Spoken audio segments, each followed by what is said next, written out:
છે ને ત્યારે જે ભાગ નીચે ગયો હોય ને, જે ભાગ નીચે ગયો હોય એને બહુ આગ લાગે. બુંદા ઉપર આગ બહુ લાગે ને એટલે બળું છું, મરી ગયો, બચાવો બચાવો બચાવો, બૂમા બૂમ કરી મૂકે. એટલામાં તો જે કડછો આવે ને એ કડછો આવે તો નીચેવાળું ઉપર ને ઉપરવાળું હાશ, પેલું નીચેવાળું ઉપર આવે ને થોડીક ઠંડી હવા લાગે ને, હાશ હવે શાંતિ થઈ, હવે શાંતિ થઈ. અને પેલી શાંતિવાળો જાય નીચે એટલે પાછો કે બળું છું, મરી ગયો. પણ પેલો કડછો ફેરવ્યા જ કરે છે. બસ આ દુનિયાની વાત છે, બીજી કોઈ વાત આ દુનિયામાં બધે આ ચાલી રહ્યું છે. એમ ત્રીજો ભાઈ જીવતો થઈ ગયો. ચાલો ત્યારે ચોથો ભાઈને બોલો હવે, કહા પંથા, ધર્મ કયો, માર્ગ કયો, ધર્મ કોને, પાપ કોને કહેવાય, પુણ્ય કોને કહેવાય, એની વ્યાખ્યા કરો. એટલે એને કહ્યું, શ્રુતયો વિભિન્ન સ્મૃતયો વિભિન્ન, નૈકો મુનિર યસ્ય મતમ ન ભિન્નમ, ધર્મસ્ય તત્વમ નિહિતમ ગુહાયામ, મહાજનો યેન ગતઃ સપંથા. આ બસ આ શ્લોક યાદ રાખવા જેવો છે. એણે કહ્યું, કોઈ શ્રુતિ આમ કહે છે, કોઈ શ્રુતિ આમ કહે છે. સ્મૃતિઓ ઘણી છે, કોઈ સ્મૃતિ આમ કહે છે, કોઈ સ્મૃતિ આમ કહે છે. ઋષિઓ ઘણા થયા પણ એક મત થયા. કોઈ ઋષિ કહે છે કે આનું નામ પાપ કહેવાય, કોઈ કહે છે આનું નામ પાપ કહેવાય. નૈકો મુનિર યસ્ય મતમ ન ભિન્નમ, એવો એક પણ મુનિ નથી થયો જેનો મત જુદો ન પડતો હોય. ધર્મસ્ય તત્વમ નિહિતમ ગુહાયામ. ત્યારે હવે ધર્મના તત્વને કેવી રીતે જાણવું, આ પાપ અને પુણ્ય અને કર્મની વ્યાખ્યા સમજવી કેવી રીતે? મહાજનો યેન ગતઃ સપંથા. મહાપુરુષો જે માર્ગે ચાલ્યા હોય એ જ આપણા માટે રસ્તો છે. નિર્ણય કરવો કોઈ સરળ વાત નથી. પણ ભગવદ્ ગીતા એ વાતને છોડવા માંગતી પણ નથી. અને જો છોડી દે તો પણ વ્યાખ્યા ના થાય. એની એક સીમા સુધી તો વ્યાખ્યા કરવાની જ છે. કે ધ્યાન દેજો, પાપના 3 પ્રકાર છે. પહેલા 3 પ્રકાર પાપના 3 પ્રકાર છે. પહેલા જે છે, 1 રાજકીય પાપ, 2 સામાજિક પાપ અને 3 ઈશ્વરીય પાપ. આ ત્રણેયને યાદ રાખજો. પાપ એટલે અપરાધ એટલે ગુના છે, અપરાધ છે. એ અપરાધના 3 રૂપ છે. માનો કે તમે હિન્દુસ્તાનની બોર્ડર પાર કરીને પાકિસ્તાનમાં જતા રહો તો ગુનો કર્યો કહેવાય કે ના કહેવાય? જેલમાં પૂરી દે કે ના પૂરી દે? પાકિસ્તાની માણસ હિન્દુસ્તાનમાં આવે તો જેલમાં પૂરી દે. તો કયું પાપ થયું, કયો ગુનો થયો? રાજકીય. ઈશ્વરના ત્યાં પાપ થયું ખરું? એની જે ધરતી બનાવેલી છે એમાં ઈશ્વરના ત્યાં પાપ થયું ખરું? આ ઢોરો ચરતા પેલી તરફ જતા રહે. પાકિસ્તાનની બોર્ડર ઉપર જે રહેનારા હોય ને એમને પૂછી જજો, એમની ગાયો ભેંસો વગેરે હોય એ ચરતા હોય, એમને કંઈ પાસપોર્ટની જરૂર પડે? એમને કશા પાસપોર્ટની જરૂર ના પડે. તો અહીંની ગાયો ત્યાં જતી રહે ને ત્યાંના ઢોરા અહીંયા આવતા રહે. હવે 50 ઢોરા અહીંયા આવતા રહે એટલે એનો રબારી ત્યાં બેસી રહે ખરો? એ પછી લાકડી લઈને દોડતો પોતાના ઢોરાને વાળવા આવે. એટલે વાળીને પાછો લઈ જાય, પણ કોઈ વાર પકડીએ જાય. બધી વાર લઈ જાય એવું ના બને. કોઈ વાર પકડી જાય એટલે એના ઉપર કેસ ચાલે, 2-5 વર્ષની સજા થાય. તો હવે આ જે અપરાધ થયો એ કયો અપરાધ છે? રાજકીય. અને રાજકીય અપરાધ આખી દુનિયામાં એક સરખો હતો. બધાના કાયદા એક સરખા છે ખરા? અરબસ્તાનમાં જઈને કોઈ દારૂ પીવે ને તો એને જાનથી મારી નાખે, બિલકુલ મનાઈ છે. એટલે એ બધા શું કરે છે? મુંબઈની હોટલોમાં આવીને રહે છે. મુંબઈમાં જઈને જોવું હોય તો જુઓ, અરબોના ધાડા. મુંબઈની હોટલો મોંઘી કરી હોય તો અરબોએ. કેમ કે એમના દેશ ઉપર પ્રતિબંધ છે. પ્રતિબંધ તો અહીં ગુજરાતમાંય છે, પણ આપણે તો વચગાળાનો એક રસ્તો કાઢી લઈએ છીએ. સરકારના માણસો બિચારા દયાળુ છે. વચગાળાનો રસ્તો કાઢો, અમારું કરો ને તમારું કરો. એટલે ધમધોકાર ચાલે છે કે નથી ચાલતું? ધમધોકાર. કાયદોનો જગ્યાએ કાયદો અને માણસોની જગ્યાએ માણસો. પણ તો ત્યાં માથું કાપી નાખે તરત જ. એટલે હવે જે વસ્તુ યુરોપ અમેરિકામાં સહજ વાત છે, એમાં કોઈ પાપ નથી. એ જ વસ્તુ અરબસ્તાનમાં તો મહાપાપ છે, મહાપાપ છે. એટલે રાજકીય પાપો સરખા હોતા નથી. જરા વધારે વાત કરીશ તમને. માનો કે સરકારે ચોખા ઉપર પ્રતિબંધ મૂક્યો, 25 માણસથી વધારે માણસના જમણવાર ઉપર પ્રતિબંધ મૂક્યો, કારણ કે અનાજ ઓછું હોય કે એવું તેવું હોય એટલે પ્રતિબંધ મૂકે. હવે 25 માણસથી વધારે માણસ તમે જમાડી ન શકો, ચોખા પીરસી ન શકો, વગેરે વગેરે. એ જે કાયદો આવ્યો એ કાયદો ઈશ્વરીય છે કે રાજકીય છે? 25ની જગ્યાએ તમે 26મો માણસ જમાડી દો તો ઈશ્વર તમારા ઉપર નારાજ થાય ખરો? ઈશ્વર તમારા ઉપર નારાજ થાય, પણ સરકાર નારાજ થાય. એટલે એક જે પાપ છે ને એને રાજકીય પાપ કહેવાય. અને રાજકીય જે પાપ છે એ કાયમના માટે એક રૂપ હતું. 25 માણસનો કાયદો હોય અને પછી નીકળી જાય પાછો. સુવર્ણ ધારો આવે. હવે સુવર્ણ ધારો આવ્યો કે ના આવ્યો? કેટલા કેરેટ, આટલા કેરેટથી વધારે કોઈ દાગીનો રાખી શકે નહીં, એવો કાયદો આવ્યો. હવે ઈશ્વરીય કાયદો છે કે રાજકીય છે? એ રાજકીય છે. એમ જે અપરાધ છે, જે ગુનો છે, એ ગુનાનું જે સ્થૂલ રૂપ છે એ કાયદાનું રૂપ છે. ડાબા હાથે ચાલવું એ રાજકીય વ્યવસ્થા છે, પણ તમે જમણા હાથે ચાલો તો રાજકીય અપરાધ કર્યો, પણ ઈશ્વરીય અપરાધ કર્યો ખરો? ઈશ્વરીય અપરાધ કર્યો. આ મુદ્દાને સમજજો તમે, કારણ કે તો જ તમે મૂળ વાતને સમજી શકશો. એટલે પહેલો જે અપરાધ, પહેલું જે પાપ છે એને રાજકીય પાપ કહેવાય. પછી બીજું જે પાપ છે એને સામાજિક પાપ કહેવાય. ઈશ્વરીય નહીં, સામાજિક. અને સામાજિક પાપ એટલે શું? સમાજે પોતપોતાની વ્યવસ્થા કરી હોય, પોતપોતાની રચના કરી હોય, પોતપોતાની વ્યવસ્થા કરી હોય. માનો કે એક સમાજે એવી વ્યવસ્થા કરી છે કે 10 વર્ષની છોકરી વિધવા થાય તો પણ એને પરણાવી શકાય નહીં. છોકરી પાછી આવી હોય, ત્યક્તા થઈને આવી હોય તો પણ એને બીજી જગ્યાએ પરણાવી શકાય નહીં. હવે આ ઈશ્વરીય વ્યવસ્થા છે? તો આ કઈ વ્યવસ્થા છે? સમાજની વ્યવસ્થા છે. પણ હવે 10 વર્ષની છોકરીને જો પરણાવી દેવામાં આવે તો ઈશ્વર નારાજ થાય ખરો? ઈશ્વર નારાજ થાય. ત્યારે કોણ નારાજ થાય? સમાજ. અરે રે, આ શું કર્યું, આ શું કર્યું, અમારું નાક કાપી નાખ્યું, અમે હવે લોકોને મોઢું શું બતાવશું? હવે આ કયું પાપ છે? આને સામાજિક પાપ કહેવાય. આને કહેવાય સામાજિક પાપ. અને આ સામાજિક પાપ છે એક સદાના માટે એક રૂપ રહે છે ખરું? બદલાઈ ગયું કે નહીં? હવે લોકો પરણાવે છે, હવે જે પરણાવે છે એ પાપ કરે છે, અને પહેલા નતા પરણાવતા એ પાપથી બચી રહેતા હતા. આ તો સમાજની વ્યવસ્થા છે, આને સામાજિક પાપ કહેવાય. અને પહેલી વાર કોઈ વિધવાને પરણાવી હશે, ઓહો હળહળ તો કળયુગ આવી ગયો, લોકો આવું બોલતા હશે, બધા બોલતા હશે, અરે રે હવે તો હળહળ તો કળયુગ. કેમ? કારણ કે જે ઘેડ છે એ ઘેડને બદલવી એમને ગમતી નથી. અને સમાજનું રૂપ સરખું છે. હવે બીજી કોમમાં તમે જઈને જુઓ તો એમને વિધવાઓ પરણાવી દે છે, બીજી વાર પરણાવે, ત્રીજી વાર પરણાવે, ચોથી વાર પરણાવે, એમને કંઈ પાપ લાગતું? એથી વધારે તમને કહું, અને આખી દુનિયાની સમાજ વ્યવસ્થા જોશો ને તો તમને હસવું આવશે, તમને હસવું આવશે. કેટલીક કોમો, કેટલીક પ્રજાઓ એવી હોય છે કે એમાં પતિ મરી જાય એટલે એના દિયર સાથે એને પરણવાનું થાય, એને દિયર વટું કે ના કે?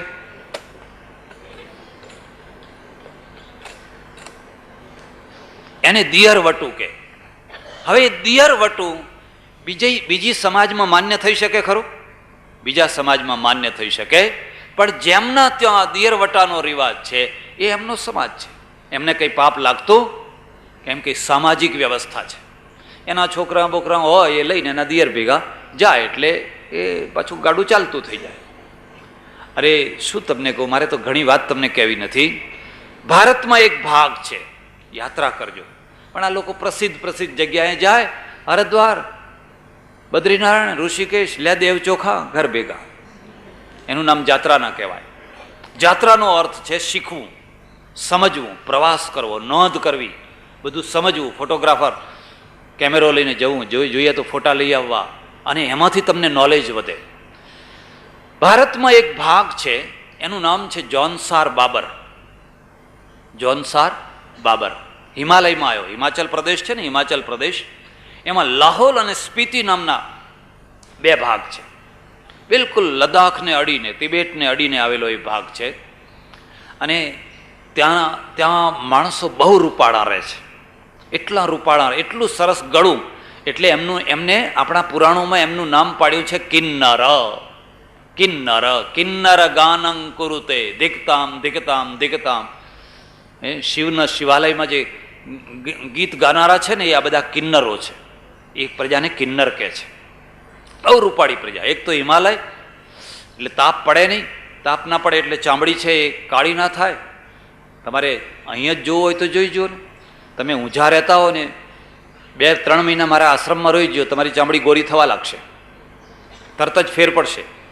મણુંદથી, પાટણથી, સંડેરથી લોકો આવે, કાળા મહેશ હોય, અને 2-3-4 મહિના થાય ને એટલે એકદમ ઉજળા થવા લાગે. પછી 4 મહિને ઘેર જાય, ઓ તમે તો ગોરા થઈને આવ્યા ને. હવે એથી વધારે નાસિક જાઓ, એથી વધારે અસર થશે. માલેગામ જાઓ, એથી વધારે અસર થશે. મુંબઈમાં રહીને આવો તો એથી વધારે અસર થશે. અને બનાસકાંઠામાં જાઓ તો એથી વધારે. હવે લૂજ ફૂંકાય છે, લૂજ ફૂંકાય છે. એટલે એકદમ ગૌર અને એટલા દેખાવડા માણસો. હવે ત્યાં એક રિવાજ છે, આજે પણ છે, આજે પણ એ રિવાજ છે. અને એ શું છે? એ રિવાજ છે કે 3, 4, 5, 6, 7 ભાઈઓ હોય, એમાંથી મોટો ભાઈ જ પરણે, બીજા ભાઈઓને પરણવાનું, મોટા ભાઈને જ પરણવાનું, બીજા ભાઈઓને પરણવાનું નહીં. પણ એ મોટો ભાઈ જે પરણે ને, એની જે પત્ની છે એ બધા ભાઈઓની પત્ની, બધા ભાઈઓની. બીજા ભાઈઓને કંઈ જુદી જુદી પત્નીઓ હોય. અને આપણે એમને આજે કહીએ કે હવે તો સુધરો, હવે તો કંઈક તમે ઠીક થાવ, કે અમે તો પાંડવોના વંશના છીએ, અમે કંઈ અમારા ઘરનું ચલાવેલું. દ્રૌપદી 5 પરણીતી ને એમ અમારે મોટો ભાઈ પરણે ને બાકીના બધાનું. હવે આ સમાજ વ્યવસ્થા છે. કેરળમાં જાઓ, કેરળમાં કોઈ વાર કેરળ જજો, શંકરાચાર્યની જન્મભૂમિ. અને કેરળમાં નાયર પ્રજા છે, નાયર. અને નાયર એટલે કેરળની સૌથી શક્તિશાળી પ્રજા, ક્ષત્રિય જેવી બહાદુર પ્રજા નાયર પ્રજા છે. હવે નાયર પ્રજામાં શું રિવાજ છે ખબર છે? નાયર પ્રજામાં એવો રિવાજ છે કે એની જે મોટી દીકરી હોય ને, એ બ્રાહ્મણને પરણાવવાની નહીં. મારી ભૂલ થઈ જરા. નમુદ્રીપાદ બ્રાહ્મણ છે ને, એ નમુદ્રીપાદ બ્રાહ્મણોમાં શું રિવાજ છે કે એનો જે મોટો દીકરો હોય ને, એ બ્રાહ્મણી સાથે પરણાવવાનો, અને બાકીના જે છોકરાઓ હોય ને, એ નાયરો સાથે, નાયરો સાથે. એટલે આ છોકરો છે એ નાયરના ત્યાં જઈને રહે. પેલી વહુ અહીં ના આવે, પણ આ છોકરો છે એ એના ઘર જમી પિયરમાં જઈને રહે. હવે એવી રીતે વસ્તી ચાલે છે. હવે આ વ્યવસ્થા સમાજ વ્યવસ્થા છે. બ્રાહ્મણ નાયરને પરણે છે. રાજસ્થાનમાં એક કોમ છે, જેસલમેર ને બાળપેનના ભાગમાં રહે છે. આજે પણ એમના ત્યાં રિવાજ છે કે મોટી દીકરી હોય એ મુસલમાનને પરણાવવાની, પછી બાકીની દીકરીઓ પોતાની નાતમાં, હિન્દુ છે, બાકીની દીકરીઓ પોતાની નાતમાં પરણાવવાની, પણ મોટી દીકરી હોય એ મુસ્લિમને પરણાવીને આપી એટલે આપી. પછી એનો વ્યવહાર નહીં, લેવડ નહીં, દેવડ નહીં, આવવું નહીં, જવું નહીં, કાયમના માટે આપી દેવાય. બાદશાહોના સમયમાં નહીં પેલો રિવાજ થયેલો, એ રિવાજના કારણે આ રિવાજ ચાલ્યો ગયેલો. હજુ સુધી એ રિવાજ બંધ પાડી શક્યા. આને સમાજ કહેવાય, અને આનું નામ કહેવાય સમાજની વ્યવસ્થા. હવે એને સનાતન કહી શકાય ખરી? એ સમાજ વ્યવસ્થાને સનાતન કહી શકાય ખરી? એ તો સમય સમય ઉપર થતી હોય છે અને સમય સમય ઉપર બદલાવાતી હોય છે. એટલે સામાજિક જે પાપ છે ને, એ સામાજિક પાપ અને ઈશ્વરીય પાપ, આ બેયમાં ભેદ સમજવાનો. આ બંનેમાં જે ભેદ નહીં સમજી શકે, એ કદી પણ પાપની વ્યાખ્યા સાચી રીતે કરી શકશે. ત્યારે ઈશ્વરીય પાપ કોને કહેવાય? સામાજિક નહીં, ઈશ્વરીય પાપ. અને હું તો તમને એટલું કહીશ કે જો તમે ઈશ્વરીય વ્યવસ્થાને સમજી શકશો ને, તો ઘણા અનર્થોમાંથી બચી જશો. આપણે રીબાવામાં માનીએ છીએ, આપણે રીબાવામાં માનીએ છીએ. તમારે ત્યાં એક ત્યક્તા આવીને બેઠી છે, 25, 20, 22, 23 વર્ષની ત્યક્તા કે વિધવા તમારા ઘર આગળ, તમારા ઘરમાં જ બેઠી છે. હવે એને જોઈને તમે દુઃખી થાવ છો. અને જ્યારે પ્રસંગ હોય, જ્યારે કંઈ સારા હોય, લોકોએ દાગીના પહેર્યા હોય, કપડાં પહેર્યા હોય, નહીં પેલું બધું રમવા જાય, નવરાત્રિમાં રમવા જતા હોય, કંઈક થતું હોય, ત્યારે એને કપડાં પહેરવાની ઈચ્છા થાય કે ના થાય? એને ચાંદલો કરવાની ઈચ્છા થાય કે ના થાય? પછી એ ડબડબ ડબડબ ડબડબ ડબડબ આંસુ પાડ્યા કરતી હોય, ડબડબ આંસુ પાડ્યા કરતી હોય. એ રીબાય છે, એ રીબાય છે. પણ તમે ઈશ્વરને ન સમજનારા, સમાજની ખોટી મડાગાંઠ પકડીને બેઠેલા એને રીબાવો છો. પોતાની દીકરીને રીબાવો છો, પોતાની સગી દીકરીને રીબાવો છો. એટલે તમને પાપ લાગે છે, તમને ઈશ્વરીય પાપ લાગે છે. સામાજિક પાપથી બચવા માટે તમે ઈશ્વરીય પાપ વરી લો છો. ઈશ્વર તમારા ઉપર ફિટકાર વરસાવે છે, શું કામ? એનું જીવન ગુંગળાવે છે. અને એમાંય તમે જોયું છે, આ કામનો વેગ એ તો પ્રચંડ વેગ છે. એ વેગ જ્યારે આવે ને, ઋષિ મુનિ નથી ટકી શકતા. ટકી શકે છે? મોટો વિશ્વામિત્ર તપસ્વી હોય કે પારાશર જેવો તપસ્વી હોય, એ વેગના આગળ તણખલું થઈ ગયું છે. તો જે સ્ત્રીએ કે જે પુરુષે નથી ઋષિપણું જોયું, નથી સત્સંગ કર્યો, નથી કશું જોયું, હવે એને 10 વર્ષથી તમે ગોંધી જ રાખો છો. અને એને વેગ જ્યારે આવ્યો હોય પ્રચંડ, અને પ્રચંડ વેગમાં એ જ્યારે તણાઈ જાય, ક્યાં તણાઈ જાય? તમારા ઘરના નોકર સાથે, કોઈ ડ્રાઈવર સાથે, કોઈ બીજાના સાથે, કોઈ ત્રીજાના સાથે. અને પછી તમે એનું ગળું દબાવી નાખો. હા, અમને કલંક લગાડ્યું, અમને પાપ લગાડ્યું, પછી તમે એનું ગળું દબાવો. એટલે પાપ તો તમે કર્યું, ઈશ્વરીય પાપ કર્યું. એની જગ્યાએ એની ઉંમર રહેતા જ કુદરતને સમજો, કુદરતના વેગને સમજો.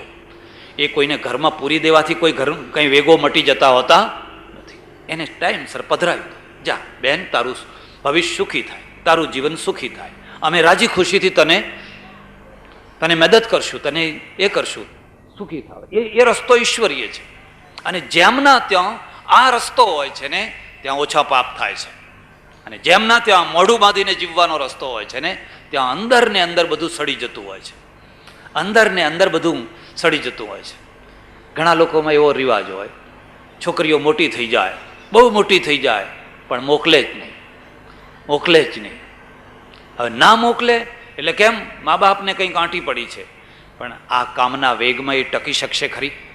અને નહીં ટકી શકે તો પછી જે પાપ કરશો એના કરતાં એના જીવનને શું કામ ગોંધો છો? તમે ઈશ્વરના ગુનેગાર થઈ રહ્યા છો. હવે તમારા હાથમાં રહેવાની, હવે પછી કે કળિયુગ આવ્યો છે, કળિયુગ આવ્યો છે. તો કળિયુગ તમે શું કરતા હતા? તમારો આખો ઇતિહાસ જુઓ ને, તમારો જમાનો જુઓ ને, કેટલા જીવન બરબાદ કર્યા છે. કેટલા જીવન રડી રડીને, ગોંધી ના એને ખાવાનું મળે, ના એને પેલી ગાય છે ને, ભેંસ છે ને, એના પીરિયડમાં આવે ત્યારે ખીલો તોડાવે છે. તોડાવે છે કે નથી તોડાવતી? બૂમા બૂમ કરે છે. તો તમે કંઈક તો વિચાર કરો, કંઈક તો કુદરત નહીં રતે તો વિચાર કરો. એક માણસને કહી દીધું કે હવે તારે નથી પરણવાનું, એટલે પતી ગયું. તમે કુદરતને સમજી જ નથી શક્યા. મનોવૈજ્ઞાનિક જીવન જ તમારા પાસે નથી. એટલે આપણે શું માનીએ છીએ? રીબાવામાં માનીએ છીએ. અને તમારે જોવું હોય તો જોજો, અહીં ઊંઝાથી ખટારા જતા હશે, હું કોઈ વાર જોઉં, એમાં ચિક્કાર ઘેટા ભર્યા હશે, 2 માળના ઘેટા. હું અંદર ઠેઠ મુંબઈ જવાના, કસાઈખાને મુંબઈ જવાના. એ ઘેટા બહાર ના જતા રહે એટલે 2 માણસો આમ પકડીને ઊભા હોય છે, પેલું દોરડું પકડીને ઊભા હોય છે. ભાઈ કેવી નોકરી, ક્યાં સુધી નોકરી? એમ ને એમ ઠેઠ મુંબઈ સુધી આમ દોરડા ઉપર.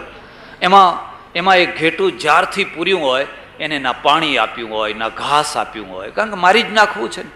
અરે મારી નાખો, કોણ ના પાડે છે? પણ મરતા પહેલાં એને પાણી તો પીવડાવો, મરતા પહેલાં એને ઘાસ તો ખવડાવો. કતલખાના તો દુનિયામાં બધે છે, પણ એની પૂરી ટ્રીટમેન્ટ છેલ્લી ઘડી સુધી, અને પછી એને એક આમલી નામ કરી દે એટલે અડધી મિનિટમાં ખતમ. એને રીબાવાનું નહીં. પણ આપણે શું રીબાવામાં માનીએ છીએ? રીબાવામાં. હવે એ તરસ્યું, ભૂખ્યું ને તરસ્યું, એ જે આમ ગુણની માફક ભરેલા હોય, એમાં વચ્ચે કોઈ 1, 2, 4, 5 મરી જાય, ઉપાડીને બહાર ફેંકી દેવાના. રોડ ઉપર પડ્યા હોય છે, જોયા છે તમે? મેં તો ઘણી વાર જોયા છે. એ મરતા જાય એમ ફેંકતા જવાનું. એમ કરતાં કરતાં જે ભૂખ્યા અને તરસ્યા જે બચ્યા એ પછી કતલખાને જાય. આ રીબાવાનું જીવન છે. એટલે પાપ આપણે વધારે કરીએ છીએ. અમેરિકા પાપ વધારે નથી કરતો. તો આમલી નામ કર્યું ને એટલે ખતમ થઈ. એને તરસ નહીં, ભૂખ નહીં, ફલાણું નહીં, ફલાણું નહીં, ફલાણું નહીં, કશું નહીં.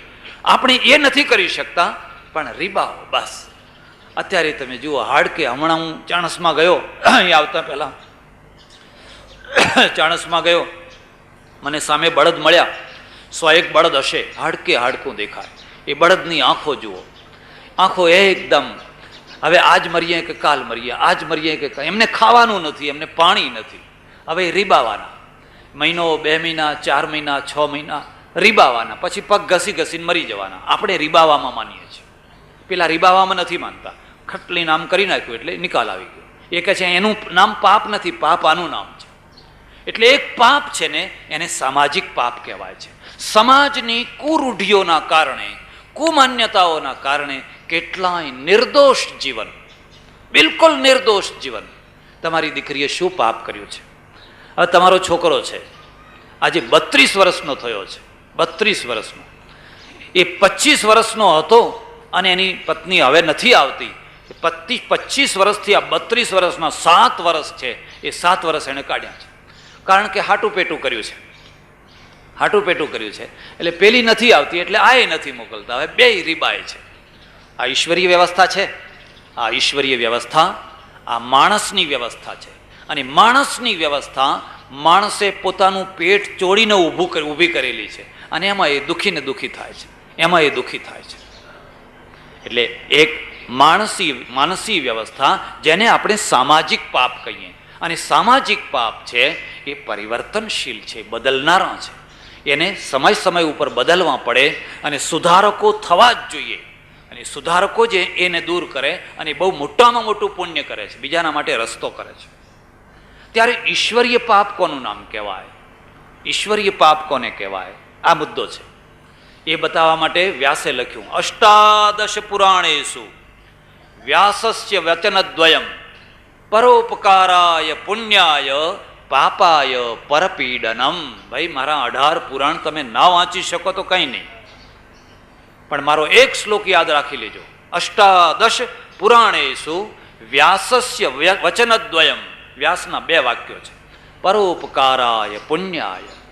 કોઈનું મન ઠારો, કોઈનું હૃદય ઠારો, કોઈનું જીવન ઠારો, કોઈનું પેટ ઠારો, કોઈનું ભલું કરો, બસ એનું નામ પુણ્ય છે. પાપાય પરપીડનમ. કોઈને પીડા આપવી, કોઈને સતાવવું, કોઈને દુઃખ દેવું, એનું નામ પાપ છે. બસ આનું નામ. પણ એમાંય અપવાદ છે. એટલી વ્યાખ્યા તો ખરી, પણ એ તો મોટી મોટી ઉપરની વ્યાખ્યા થઈ. પણ એમાંય પાછો અપવાદ છે. ત્યારે હવે ભગવદ્ ગીતા છે ને, એ ભગવદ્ ગીતામાં આ પ્રશ્નની ચર્ચા કરવામાં આવી છે. એટલે આટલી લાંબી ભૂમિકા મેં તમારા આગળ એટલા માટે બાંધી છે કે તમે આ ત્રણેયના ભેદ સમજી શકો. અને જ્યારે તમને એમ લાગશે કે આ ઈશ્વરીય પાપ એ જુદી વસ્તુ છે, ધાર્મિક પાપ એ જુદી વસ્તુ છે, સામાજિક પાપ એ જુદી વસ્તુ છે. બનાસકાંઠાની વાત કરું, જુઓ, ધાર્મિક પાપ પણ કેટલીક વાર ખોટું હોય છે. એક રબારી, અને બનાસકાંઠામાં તો પાણી નહીં, પાણીનો બહુ ત્રાસ. રબારી એના ઘેટા બકરા ગાયો વગેરે ચારે અને બપોરે તરસ્યો થયો, પણ કંઈ પાણી મળ્યું નહીં. પછી આમ ચાલતા ચાલતા ઘેટા બકરા લઈને ચાલતા કોઈના ખેતરમાં પેલું ધુંબા જેવું જોયું, એટલે એને આશા બંધાણી. ત્યાં ગયો, જોયું તો પાણીનું માટલું પડેલું, અડધું માટલું ભરેલું પડેલું, અડધું ખાલી ને અડધું ભરેલું. અને પછી તો જે પાણી પીધું ને, બસ શાંતિ થઈ ગઈ. પછી આવ્યો ઘેર તો આવ્યો સાંજે, પણ એને રહીને પાછો પ્રશ્ન ઊભો થયો કે પાણી કોનું હતું? અરે મેં પીધું તો ખરું, પણ એ પાણી હતું કોનું? આપણે તો પાણી પીને ઘર પૂછીએ ને, એટલે પહેલાં પૂછવું હોય તો પૂછી લો, પણ પછી પૂછાય. હવે પાણી હતું કોનું? એટલે એને તપાસ કરી. તપાસ કરતાં ખબર પડી કે તો હરિજનભાઈનું ખેતર હતું અને હરિજનભાઈનું માટલું હતું. બસ હવે તો એને ના ખાવાનું ભાવે, ના પીવાનું ભાવે, ના ઊંઘ આવે. જ્યારે જુઓ ત્યારે ચહેરો ઉતરેલો, લમડે હાથ દઈને બેઠો હોય.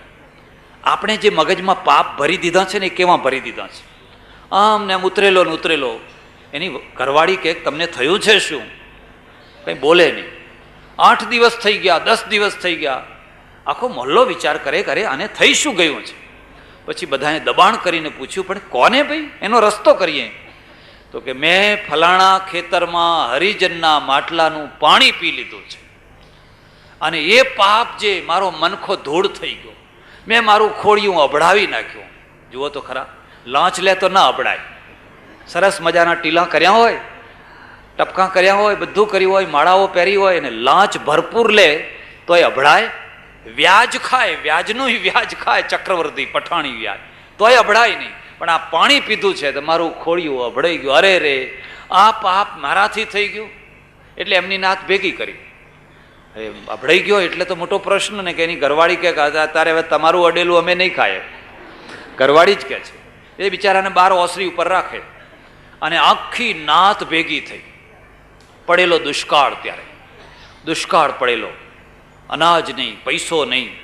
અને નાત ભેગી થઈને નિર્ણય કર્યો કે આ રબારીને નાતમાં પાછો ત્યારે લેવાય, ચોખ્ખો ત્યારે દેવાય કે 3 દિવસના ઉપવાસ કરે અને આખી નાતને જમાડે અને અમુક પૈસા અમુક ધર્માદામાં આપે ત્યારે એને પાછો, એને આખી નાત જમાડી. 15,000 રૂપિયાનો ખર્ચો. જેની પાસે 15 રૂપિયા નહોતા એણે 15,000નો ખર્ચો કરી અને આખી નાતને જમાડી. હવે આ જે પાણી પીધું એ ખરેખર પાપ હતું ખરું? ઈશ્વરીય દૃષ્ટિએ પાપ હતું ખરું? પણ એને મહાપાપ માની લીધું. જેમાં કશુંય પાપ નહોતું એને મહાપાપ માની લેવામાં આવ્યું. કેમ? ધર્મની વ્યાખ્યા ખોટી રીતે કરવામાં આવી છે. ધર્મની વ્યાખ્યા ખોટી રીતે કરવામાં આવી છે એટલે લોકોના મગજમાં ધર્મ નથી બેઠો, ધર્માભાસ બેઠો છે, મિથ્યા ધર્મ બેઠો છે. અને મિથ્યા ધર્મમાં એ ડૂબી રહ્યા છે. કોઈ કબીર આવે, કોઈ નાનક આવે, કોઈ દયાનંદ સરસ્વતી આવે, કોઈ સુધારક આવે અને આ ભૂસાને કાઢી નાખે અને કહે કે શું કામ ખોટા દુઃખી થયો છો. એ આપત ધર્મ છે. દયાનંદ સરસ્વતી છે ને એ કાશીમાં રહે, ગંગા કિનારે. એ જમાનો 150-200 વર્ષ પહેલાની વાત કરું, કેટલો જૂનવાણી જમાનો હશે. ગંગા કિનારે રહે, અલમસ્ત શરીર પડ્યા હોય. એક વાળંદ એટલે નાઈ, એ નાઈ બિચારો ભક્તિભાવ વાળો, બપોર થાય એટલે એમને રોટલીને દાળ, રોટીને દાળ બનાવીને આપે એટલે પેલા જમી લે. એક દિવસ પેલા વાળંદને દાળને રોટલા આપતા પંડ્યાએ જોઈ લીધા. પેલા પંડ્યા હોય ને ગંગા કિનારાના, એમને જોઈ લીધા ને પેલા મહારાજ સ્વામીજી જમવાની તૈયારી કરતા હતા. એ તો દોડતો આવ્યો, અરે સ્વામીજી મત ખાના, એ તો નાઈ કી રોટી હે, નાઈ કી રોટી હે. આ ખાશો નહીં, આ રોટલા તો વાળંદના છે, નાઈના છે. એટલે સ્વામીજીએ બહુ શાંતિથી જવાબ આપ્યો, ये नाई की रोटी नहीं है, ये तो गेहूं की रोटी है, गेहूं की. આ નાઈની રોટી નથી પણ આ તો ઘઉંની રોટી છે, ઘઉંની રોટી છે. બિસ્કિટ ખાઈ શકાય, પાઉં રોટી ખાઈ શકાય, એમાં કોણ બનાવે છે પૂછવા જવાનું? ખાવ છો કે નથી ખાતા? પેલા ટોસ્ટર છે, પાઉં રોટી છે, બિસ્કિટ છે, ચોકલેટ છે, ગોળ છે, ખાંડ છે, એ બધું કોણ બનાવે છે એ કોઈ પૂછવા જાય? આ દેશને તો મારી નાખ્યો, આ લોકોએ મારી નાખ્યો. મારા એક ઓળખીતા છે, એવી આભડછેટ માને છે ને, એવી ચુસ્ત આભડછેટ માને છે કે ચૂલામાં બાળવા માટેના લાકડા જે આવ્યા હોય ને એને ધોઈ નાખવાના, પછી ચોકામાં લઈ જવા. તાણે બા કોણ ઉપાડ્યો હોય, કોણ અડ્યું હોય ને કોણ ના અડ્યું હોય, ઠાકોરજીની રસોઈ હતો. અને ઠાકોરજીની રસોઈ આવા જેવા તેવા લાકડાથી થાય. એ લાકડા બધા ધોઈને પછી સૂકવીને પછી લાકડા બાળવાના, પછી બીજાને અડવા નહીં દેવાના. હવે આ માણસો શું ટકવાના હતા? આ આંધિયાના સામે શું ટકવાના હતા? અને એમાંથી જે ઊભો થશે વર્ગ, ધાર્મિક વર્ગ, એ તો કાચ જેવો છે. આમ ટકોરો મારો એટલે મરી ગયો. એ તો મળદા જ ઊભા થવાના છે. ફરી એક બીજા મારા ઓળખીતા છે, વ્રજભૂમિમાં રહે છે, ત્યાં મથુરા વૃંદાવન તરફ. એ તો એવા ચુસ્ત છે ને, એવા ચુસ્ત છે કે ખાંડની બોરી આશ્રમમાં લાવ્યા હોય તો ખાંડની બોરીને 4 માણસો ઉપાડીને જમનાજીમાં ડૂબાડી દેવાની. એટલે આમ ઝબકોરીને તરત કાઢી લેવાની. એટલે પેલી બોરીનું ખાંડનું તો કાપડ જરા જાડું હોય ને પેલું, એટલે અંદર પાણી ના જાય, પણ આમ 4 માણસોને પકડાવે ને આમ ઝબ બધીને કરીને પછી બહાર કાઢી લેવાની. ત્યારે એમ કે આ તો ઠાકોરજીની રસોઈ થવાની. હવે આ શું મગજમાં બેઠું છે? આ મગજમાં કેવું બેઠેલું છે? આમને શું કરવું? આ 21મી સદી શરૂ થઈ રહી છે પણ હજુ એ ડૂબાડે રાખે છે. હવે એમના ત્યાં જે હજારો લોકો શિષ્ય થયા હશે એ કેવા હશે? એમના અનુયાયીઓ કેવા હશે? તમે વિચાર કરી શકો છો. એ શું હિન્દુ ધર્મને મજબૂત બનાવવાના હતા? એ શું બળવાન? પેલા કહે છે આ નાઈની રોટી નથી, આ તો ઘઉંની રોટલી છે, ઘઉંની બનેલી છે. એટલે ઈશ્વરીય વ્યવસ્થા અને ધાર્મિક વ્યવસ્થા, સામાજિક વ્યવસ્થા, રાજકીય વ્યવસ્થા, એ વ્યવસ્થાઓના કારણે જે પાપ અને પુણ્યનો ભેદ હોય છે એ ભેદ જ્યાં સુધી નહીં સમજી શકો ત્યારે જેને ખરેખર કશું પાપ નથી એને તમે પાપ કર્યા કરશો. પેલા રબારીએ કહ્યું કે નહીં, પાપ કર્યું, પાપ કર્યું, પાપ કર્યું, પાણી પી ગયો, પાપ કર્યું. ખરેખર પાપ નથી અને એ પાપ માને છે. અને જેમાં ખરેખર પુણ્ય નથી એને તમે પુણ્ય માનો છો. એક બ્રાહ્મણ આવ્યો મારે ત્યાં, હું સુઈગામમાં રહું. એક ડોસા, બહુ ભલા માણસ, બહુ સજ્જન માણસ. અમારે દવાખાનું ચાલે, એ દવાખાનામાં દવા લેવા આવે, 3-4 દિવસ દવા લીધી હશે, પછી મારી પાસે આવ્યો. આવીને રડ્યો. એ તો ધ્રુસકે ને ધ્રુસકે રડ્યો. અરે રે, મેં કહું કેમ રડો છો? મને કે બાપુ, મેં આટલુંય પાપ નથી કર્યું જિંદગીમાં, મેં કદી આટલુંય પાપ કર્યું તો હું બીમાર કેમ થયો, હું માદો કેમ પડ્યો? હવે ઘણા લોકો એમ સમજતા હોય છે કે કોઈને કેન્સર થાય એટલે એના પાપના કારણે થાય, કોઈનું કંઈ રોગ થાય એ ખોટી વાત છે. એવું બધું નથી, એવું કશું નહીં. રામકૃષ્ણ પરમહંસને કેન્સર થયું હતું અને વિવેકાનંદને જળોદર થઈ ગયું હતું, આવું પેટ થઈ ગયું હતું, આવું મોટું જળોદર થઈ ગયું હતું. રામતીર્થ ડૂબીને મરી ગયા હતા, ગંગામાં ડૂબીને મરી ગયા હતા. એવું કશું નથી. જે રોગ થાય છે ને એના કારણો હોય છે. મેં છીંક ખાધીને તમને તાવ આવ્યો, હવે એમાં તમે ક્યાં પાપ કરવા ગયા હતા? પણ મારી છીંકથી તમને થયો છે. આ અમદાવાદમાં કમળો થયો ને બધા મરી ગયા, તે તો મ્યુનિસિપાલિટીના કારણે મરી ગયા. એમાં તમારા પાપ થોડો હતા? મ્યુનિસિપાલિટીએ ચોખ્ખું પાણી ના આપ્યું, અને મ્યુનિસિપાલિટી કરતાં વધારે પાપ તો કોનું? આપણું પાપ છે. નરોડા છે, નરોડા, એ નરોડામાં એવી કેટલીય ફેક્ટરીઓ છે જે પોતાનું ગંધાતું પાણી ટ્યુબવેલ કરીને જમીનમાં ઉતારી દે છે. હવે ટ્યુબવેલમાં એ ગંધાતું જે કેમિકલવાળું પાણી છે, રસાયણવાળું, એ જમીનમાં ઉતર્યું, એનાથી નીચે 1 કિલોમીટર 2 કિલોમીટર દૂર જે બીજો ટ્યુબવેલ છે એ પાણી ખેંચે છે. પાણી ખેંચે એટલે પેલું કેમિકલ આવવાનું કે નહીં આવવાનું? હવે એ કેમિકલનું પાણી જે પીશે એને કમળો નહીં થાય, બીજું થશે શું? એ તો તમારી વ્યવસ્થા કારણ છે. એમાં તમારા પૂર્વજન્મના કર્મને શું લેવા દેવા છે? આ તો વાત વાતમાં પૂર્વના કર્મ. વિધવા થઈ તોય પૂર્વના કર્મ, ફલાણું થયું તોય પૂર્વના કર્મ, બધું થયું તોય પૂર્વના કર્મ. ના, વાત વાતમાં. એટલે તમે કોઈ માર્ગ નહીં કાઢી શકો. એટલે ભગવદ્ ગીતાએ આ પ્રશ્નને સ્પર્શ કર્યો છે અને અર્જુને એ પ્રશ્નને ઉપાડ્યો. અથ કેન પ્રયુક્તો યમ પાપમ ચરતિ પુરુષ અનિચ્છન્નપી વાર્ષ્ણેય બલાદિવ નિયોજિતઃ.